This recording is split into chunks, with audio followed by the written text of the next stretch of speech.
Hello everyone, welcome to PRS Learning Hub. In today's video, we will learn about zoology in simple and easy way. If you are a plus 2 science student, BSc student and start zoology from basic, this video is for you. आज हम पढ़ेंगे transcription के बारे में। पहले हम इसका definition देखेंगे। Transcription is the biological process in which the genetic information stored in DNA molecule is copied into a complementary messenger RNA molecule.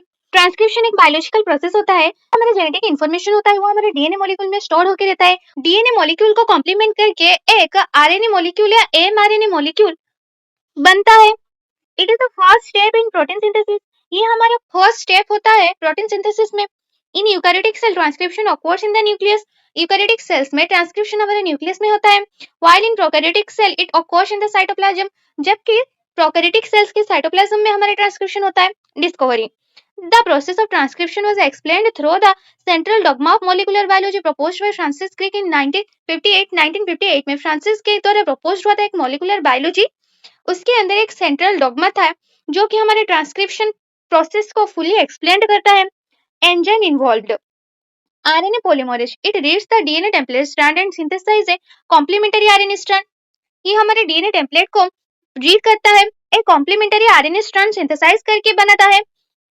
Characteristics it is the first step of gene expression. Transcription हमारे gene expression का first step होता है। It produces RNA from DNA. DNA से RNA form करता है। It is catalysed by RNA polymerase. RNA polymerase के द्वारा catalyse होता है। Steps of the transcription transcription का मेनली 3 स्टेप्स होता है। Initiation, elongation and termination. Initiation RNA polymerase binds to the promoter region of DNA. जो हमारा आरएनए पॉलीमरेज होता है वो डीएनए का पॉलीमरेज रीजन को बाइंड करके रहता है। ये है हमारा DNA.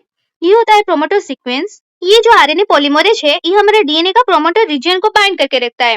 The DNA double helix unwind जब हमारा आरएनए पॉलीमरेज मूव करता है तब डबल हेलिक्स स्ट्रक्चर जो डीएनए का होता है वो अनवाइंड हो जाता है, खुल जाता है। फिर elongation RNA polymerase move along the DNA template.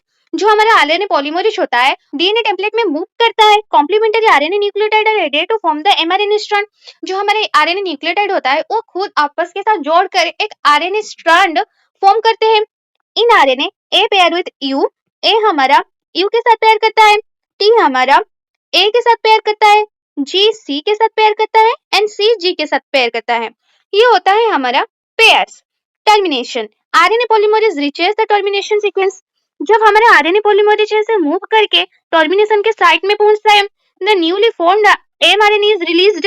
उसके बाद न्यूक्लियोटाइड से बनकर जो हमारा एमआरएनए प्रोड्यूस हुआ था वो हमारा रिलीज्ड हो जाता है डीएनए के अंदर से।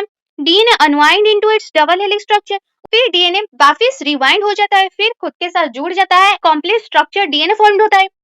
ये हमारा सब ट्रांसक्रिप्शन का प्रोसेस। ये हमारा डीएनए जो कि पहले था उसके बाद जब हमारा आरएनए पॉलीमरेज आता है तब ये हमारा खुलना स्टार्ट होता है आरएनए पॉलीमरेज के लिए। फिर हमारे ट्रांसक्रिप्शन प्रोसेस में एमआरएनए बाहर निकल जाता है एंड फिर जो हमारा डीएनए था पहले वो फिर से उसके साथ रिवाइंड हो जाता है। I hope this video helped you understand the definition, discovery, characteristics and steps of transcription. If you found this video helpful, don't forget to like, share, subscribe, do comments. Thank you for watching.